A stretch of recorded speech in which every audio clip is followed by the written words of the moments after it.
Bonsoir. Le ministre de l'EPST, Tony Mwaba Kasadi, a lancé ce lundi 18 juillet la session ordinaire de l'examen d'État à Kolwezi, chef-lieu de la province du Lualaba, en présence des députés nationaux, du président de l'Assemblée provinciale du Lualaba, du gouverneur ainsi que de cadres et agents de l'EPST de la province du Katanga, du Grand Katanga. Jules Boulembi, commentaire. 924 138 candidats, dont 918 620 du cycle long et 5 518 du cycle court, répartis dans 2653 participent à ces épreuves de la session ordinaire de l'examen d'État sur toute l'étendue du territoire national.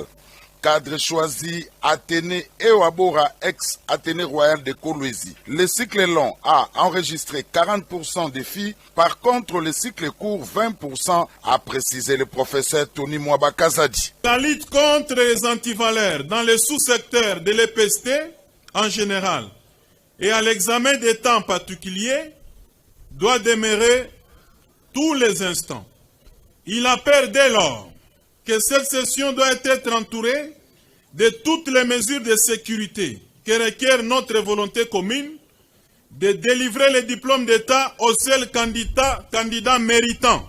Immédiatement après, le ministre Tony Mwaba Kasadi de l'EPST a pris la route pour rentrer à Lubumbashi via Likasi, où il va lancer encore la campagne Pas une école sans banc. Likasi, où l'actuel ministre a fait ses études primaires. Débuté au mois d'octobre de 2022 au Congo central, Tony Mwaba Kasadi est passé à Kinshasa, Grand Équateur, Grand Bandundu, Goma pour le Kivu, Kananga pour le Grand Kasaï, Kisangani pour la Grande Orientale, Kindu et enfin le Grand Katanga. Partout où il est passé, Tony Mwaba a constaté que la gratuité de l'enseignement primaire est une réalité. Il en a profité pour lancer la campagne Pas une école sans banc sur instruction du chef de l'État afin de résoudre les effets induits de la gratuité de l'enseignement primaire dont la surpeuplement de salle de classe.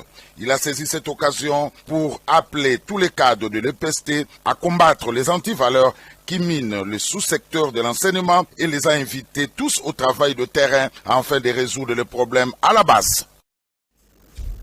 C'est donc ce lundi 18 juillet que débute la session ordinaire des examens d'État édition 2021-2022 sur toute l'étendue de la République démocratique du Congo. À Kinshasa, près de 162 694 élèves prennent part à 6 épreuves. Les élèves de l'Institut Bukama, dans la commune de Lingala, sont optimistes. La majorité de ces finalistes disent avoir déjà bien travaillé et que la réussite est certaine. Il est 7h30 du matin. Nous sommes dans la commune de Lingala, précisément à l'Institut Bukama. Tous ces bleus et blancs réunis devant cette école sont venus pour participer aux épreuves des examens d'État édition 2021-2022. Les enseignants invitent les élèves finalistes à regagner leurs salles respectives munies de leurs macarons et dans le respect des gestes barrières. Ces épreuves sont organisées en retard du fait que l'année 2021 a été perturbée par la pandémie du coronavirus. Bon, je me suis quand même bien préparé pour aujourd'hui. Je vais passer mon épreuve avec courage et détermination. Et j'espère que le bon Dieu sera avec nous. À en croire le préfet de cet établissement scolaire, la réussite est probable malgré que certains parents n'ont pas payé la totalité des frais scolaires. Non, il n'y a pas de macaron, il y a un macaron et puis la carte d'élève. Parce que ce sont les élèves réguliers qui vont présenter les examens d'État. Oui, on a besoin aussi de la carte d'élève pour justifier qu'ils sont des élèves qui ont fréquenté toute l'année. Il y a des enfants qui ont des dettes énormes, d'abord des États et puis de l'école. Mais pour l'instant, on les a quand même envoyés comme ça pour déjà d'abord, afin qu'ils ne puissent pas avoir la morale. Mais quand ils vont finir aujourd'hui, je pense qu'on va se rencontrer après pour éclaircir les problèmes. Signalons que le coup d'envoi a été donné par le ministre de l'EPST, Tony Mwaba Kasadi, depuis la ville de Kolwezi, chef-lieu de la province de Lualaba. C'est la culture générale qu'ils ont abordée comme épreuve du premier jour. Nous espérons que dans un avenir proche, à l'instar des autres années passées, les résultats sortiront assez vite pour permettre aux uns et aux autres de préparer leur inscription tant sur le plan national qu'international. En politique, il faut noter que l'ex-vice-président de l'Assemblée nationale, Jean-Marc Abound, à l'heure d'un point de presse tenu dans sa résidence le lundi 18 juillet dans la commune de Limete, peint un tableau sombre du gouvernement de Félix Tshisekedi. Raïssa Bola, Jéris Natouba.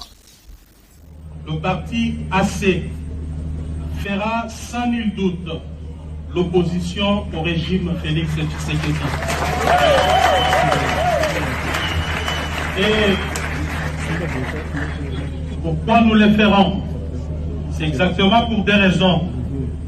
Premièrement, d'une part, nous avons constaté l'absence d'une vision claire et d'un leadership convaincant dans le chef du président Félix Tshisekedi, et d'autre part, et la mégestion institutionnalisée caractérisée par l'insouciance, l'irresponsabilité, la jouissance et la prédation au sommet de l'État.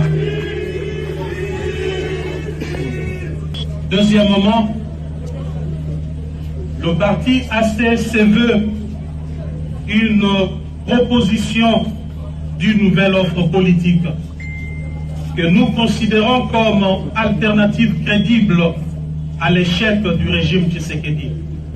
Mesdames et messieurs, s'agissant de l'absence d'une vision claire et d'un leadership convaincant dans les chefs du président Félix Tshisekedi, le président de la République, Félix-Antoine Tshilombo Tshisekedi, était présent à Lusaka, en Zambie, pour participer à la 4e réunion des coordinations semestrielles de l'Union africaine. Je me l'ai mis dans ce commentaire. Présidé par le président Macky Sall, président du Sénégal et président en exercice de l'Union africaine, le chef de l'État congolais Félix-Antoine Tshisekedi Tshilombo, président en exercice de la CEAC, a participé à la 4e réunion de coordination semestrielle de l'Union africaine tenue ce dimanche 17 juillet au centre de conférence Kenneth Kaunda Wengo à Lusaka en Zambie. Ces assises ont connu la participation, outre celle du président de la RDC, de présidents des communautés économiques sous-régionales et de ceux composant les bureaux de l'Union africaine. Une présence remarquée, celle de Charles Michel, commissaire européen. Invité à ce forum, s'est voulu un carrefour d'échanges sur la sécurité alimentaire et nutritionnelle sur le continent africain et a connu plusieurs interventions, dont celle très enrichissante du président de la République démocratique du Congo, qui a partagé avec ce père l'idéal d'une intégration régionale qui permettrait à l'Afrique de relever les défis de la faim.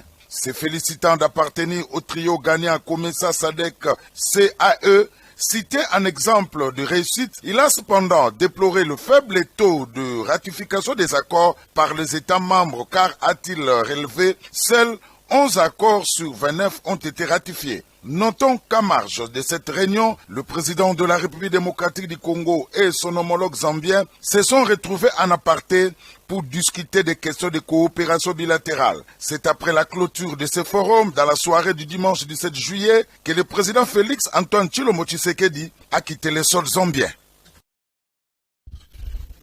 La CENI informe à l'opinion l'opération de recrutement qu'elle a lancée sur toute l'étendue du territoire de la République démocratique du Congo dans le but de procéder à la révision du fichier électoral.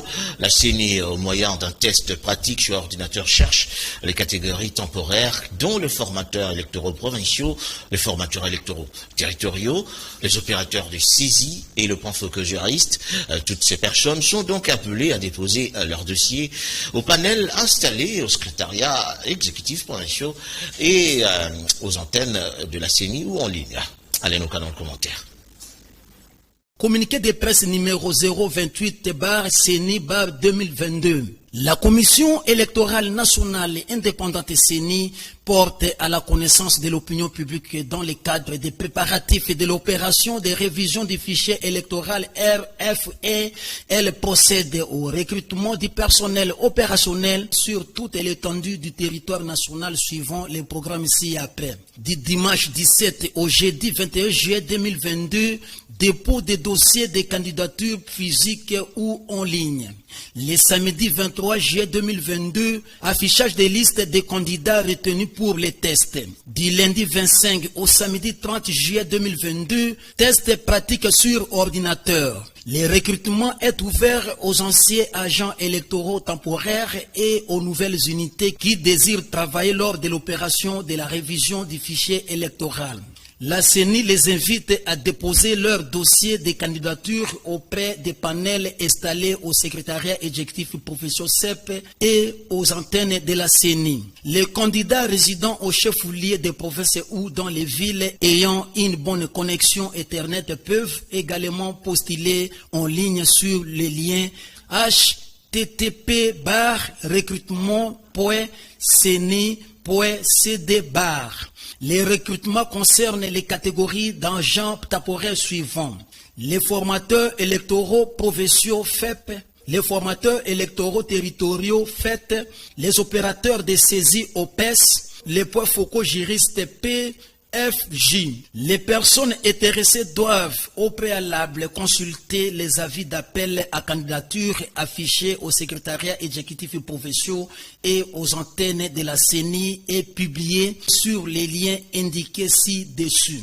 Chaque candidat devra se munir de la photocopie de sa carte de lecteur ou de toute autre pièce pouvant prouver son identité. Les candidatures féminines sont vivement encouragées. La CENI rappelle à l'opinion publique que le processus de recrutement est totalement gratuit. Fait à Kinshasa le 15 juillet 2022, Patricia Tseya Moulela, rapporteur.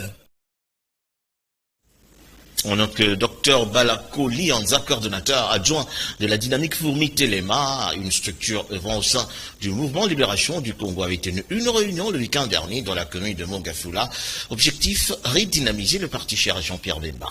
Naomi Mbenza, Pichukizaza. Le coordonnateur adjoint de la dynamique Fourmi Téléma, une structure spécialisée du mouvement de libération du Congo, MLC en sigle, Dr Balako Lianza, a tenu une réunion le week-end dernier au quartier Mamaemo dans la commune de Mongafula. Et c'est avec le membre de cette structure d'appui du MLC, les échanges ont porté sur plusieurs points, dont celui de l'érosion qui menace le quartier Mamaemo depuis plus de 3 ans. Le coordonnateur adjoint de la structure Fourmi Téléma réagit. Il était logique pour moi de visiter mon quartier, un quartier natif, de voir la situation qui préoccupe notre quartier. C'était des régions que nous visitons pour aussi non seulement faire part aux autorités du parti, mais aussi avoir une idée de ce qui peut nous attendre demain une fois candidat et une fois élu comme député provincial. Donc nous nous approprions de problèmes qui touchent notre quartier et afin que nous puissions avoir un discours qui concorde avec le souci de des habitants du quartier. Il a exhorté les membres de cette structure d'être vigilants et pour les élections qui se pointent déjà à l'horizon, cette rencontre politique s'est soldée par le jeu de questions-réponses entre les membres de cette structure Fourmi Téléma et leur coordonnateur. En 2023, l'année de grands enjeux électoraux s'approche à pas de géant pour préparer et gagner ces élections qui se pointent à l'horizon. La FDC, Fédération Moamba, s'est dotée d'un plan d'action stratégique. Ce plan a été présenté aux inspecteurs, chefs des poules, présidents et vice-présidents des communes politiques au cours d'une cérémonie solennelle dirigée par le président fédéral intérimaire de la FDC Mongalema, Dr Faustin Mompea. Clavier Lalère dans son reportage. La fédération de la FDC Moamba s'est dotée d'un plan d'action stratégique en vue de préparer et gagner les élections de 2023 qui se profilent à l'horizon. Ces documents issus des ateliers de relance des activités fédérales a été présenté aux inspecteurs chefs des poules, présidents et vice-présidents des communes politiques lors d'une cérémonie haute en couleur pilotée par le président fédéral intérimaire de la FDC Moamba, Dr Faustin Mompea. Nous avions eu un moment d'arrêt pour réfléchir et donner de nouvelles orientations par rapport à la nouvelle approche que nous voulions être participative de notre fédération, surtout avec les inspecteurs et les autres camarades des différentes communes politiques. Et cela nous a amené à tenir un atelier récemment, cet atelier qui a permis de produire un document d'un travail que nous considérons comme notre fait de groupe. S'investir davantage pour les adhésions massives des nouveaux membres, l'enracinement du parti cher à Modeste Bahati Lukwebo, c'est le message de Faustin Mompea aux cadres fédéraux et communaux. Juste un message de remerciement et en même temps d'encouragement à tous ces vaillants camarades inspecteurs et inspectrices, chefs de poule politiques, qui sont en train de ne pas se relâcher, au contraire de continuer à être sur le terrain, à amener, n'est-ce pas, l'idéologie du parti à la base et à partager, n'est-ce pas, l'expérience du parti avec les autres camarades qui adhèrent et qui veulent faire partie de la grande famille AFDC. Le président fédéral ad intérim de l'AFDC Moamba a adressé ses remerciements les plus distingués à l'autorité morale et chef du parti AFDC, le professeur Modeste Batiloukwebo, président du Sénat. À la présidente nationale intérimaire, Madame Marie-Jacqueline Roum-Kazang, ainsi qu'au secrétaire général Guy Richard Malongo, TGV. Une conférence de presse a été animée par le représentant des sociétés AVZ Mineral et DACOM à Rotana pour fixer l'opinion publique que ces sociétés ont respecté les conditions requises du projet d'exploitation des terres de lithium à Manono dans la province de Tanganyika. Ces entreprises minières ont effectué bel et bien 10 études de faisabilité dont les résultats ont été envoyés à la communière et au cadastre minier, ce contrairement aux allégations mensongères véhiculées à l'opinion. Une fois de plus, Alain Noka dans son reportage. Au cours d'une conférence de presse vendredi 15 juillet à Rotana à Gombe, Maître Christian Lukusa, manager et partenaire et avocat de la société AVZ devant plusieurs journalistes, a balayé d'un revers de la main toutes les allégations qu'il qualifie mensongères à l'endroit des entreprises minières AVZ et DATCOM qui ont respecté toutes les procédures du projet de l'exploitation de l'éther et de lithium à Manono dans la province du Tanganyika, et c'est par les études de faisabilité sur terrain dont les résultats ont été envoyés en temps réel à la société communière et au cadastre minier. Concernant ce qu'il qualifie également de mensonges grossiers de ne pas associer la société communière dans toutes les démarches, Maître Christian Lukusa et ses collaborateurs ont démontré une fois de plus que la société communière a participé à toutes les phases des études de faisabilité, à tel point qu'après avoir mené ces études sur les dossiers, l'IGF n'a rien trouvé une manière de donner raison aux sociétés AVZ et DATCOM. Nous voulons juste attirer l'attention de la communauté nationale qu'il y a eu beaucoup d'informations qui sont erronées et que nous avons voulu clarifier que vous devez cesser le paradigme de l'investisseur étranger qui arrive dont l'objectif est de pouvoir voler les minéraux ou les ressources. Non, nous sommes venus confirmer que notre partenaire privilégié communière avec nous voulons que l'État congolais, donc le cadastre minier, puisse nous notifier. Celle qui possède la licence et le projet, c'est la société DATCOM. AVZ n'est qu'actionnaire majoritaire. Lors de cette conférence de presse, les animateurs Maître Christian Lukusa et ses collaborateurs sont allés plus loin pour rassurer à l'opinion qu'AVZ dispose déjà des paquets pour la couverture de beaucoup d'autres projets sociaux en faveur de la population, notamment la construction et la réhabilitation des routes et voies ferrées, la relance de la centrale hydroélectrique locale et beaucoup d'autres projets. Il demande au carré minier Camille de répondre positivement à l'attente de l'AVZ et DATCOM. L'Asbel Lisanga Lumumba, Lilou en sigle, a tenu un point de presse lundi 18 juillet 2022 dans la salle Paradiso située dans la commune de Kassavo. Il était question de revendiquer le rapatriement complet de la dépouille de Patrice Emery Lumumba que détient la Belgique. Là-dedans, on était pour eux qu'une relique. Berenice Balenga, Rodilo Adio. Exiger les rapatriements de la dépouille complète de Lumumba ainsi que connaître les raisons qui ont abouti au jugement qui l'ont condamné à une peine de mort, tel s'est voulu le point de presse de ce lundi de l'Asbel Lisanga Lumumba. Ayant milité plusieurs années pour les rapatriements de la dépouille de ce dernier, l'Asbel Lisanga Lumumba estime par les biais de son secrétaire général Hitler Kabea que le rapatriement de la dent de l'ancien premier ministre de la République démocratique du Congo n'est que les débuts d'une grande démarche qui doit mener et que va mener la Belgique, celle du rapatriement de son corps tout entier. La restitution de la dent de Lumumba qui n'est qu'une relique, c'est juste une preuve prouvant que les dépouilles de Lumumba Polo Vito sont encore entre les mains de la Belgique. Pourquoi nous disons cela? Parce que pendant que le Premier ministre, disons le gouvernement belge, était en train de remettre, de restituer la dent de Lumumba à la famille biologique de Lumumba, avant d'arriver à ce point, le Premier ministre belge l'a dit. Et il a engagé le gouvernement belge. Qu'est-ce qu'il a dit? Il a dit, il n'est pas normal que les dépouilles des pères fondateurs de la nation congolaise aient été conservés 6 décennies durant, dans les circonstances obscures par la Belgique. Nous connaissons le français bien, vous et nous, peut-être que vous le connaissez mieux que moi. Il y a une très grande différence entre relique et dépouille. Lorsqu'on parle de la dépouille, on voit l'entièreté. Et quand on parle de la relique, il se pourrait que ce soit un cheveu, des ongles, la dent, ainsi de suite. Mais curieusement, vous verrez que la Belgique, au lieu de restituer la dépouille ou les dépouilles, la Belgique vient de lui restituer la dent. Et pour nous, les Sangalomba, c'est un autre début du problème.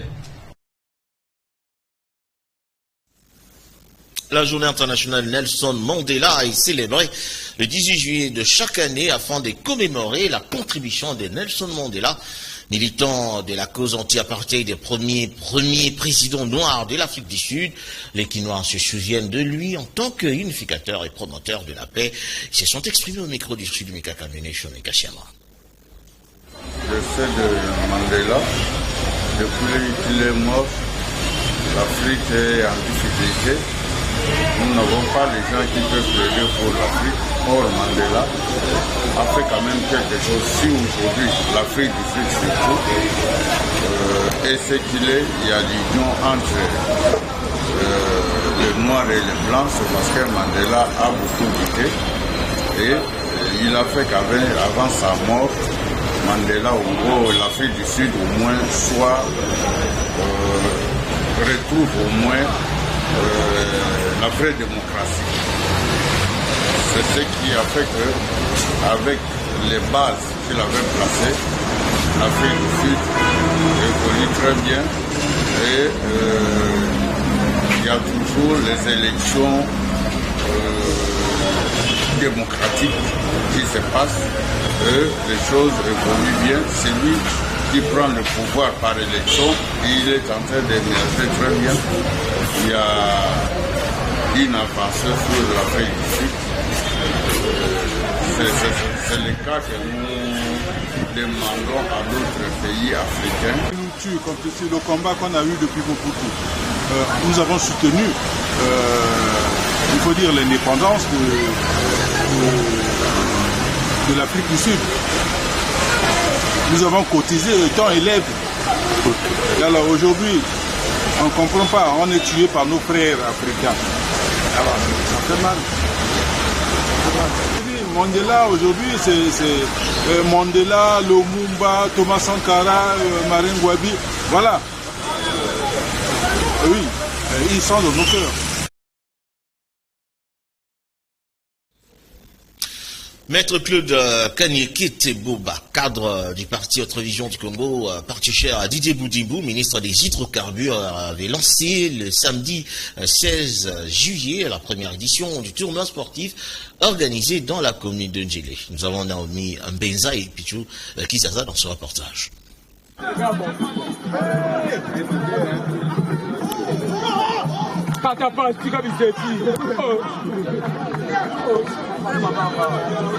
La première édition du tournoi sportif organisé par Maître Claude Kanyeke Boba, cadre du parti Autre Vision du Congo, a été lancée le samedi 16 juillet 2022 au terrain cimetière dans la commune de Ndjili. Deux équipes se sont rencontrées, à savoir le groupement Motema et le groupement Milimo, dont le coup d'envoi a été donné par le président de la Ligue de jeunes de l'AVC, Oscar Mwanza.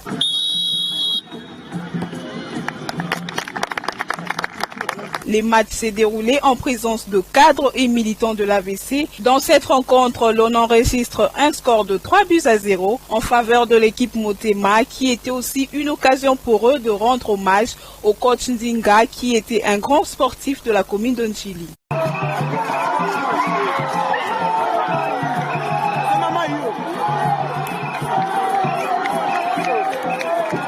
Ce tournoi a pour objectif de promouvoir les talents sportifs et la cohésion au sein de la jeunesse de cette municipalité, déclare Maître Claude Kanyeke Boba.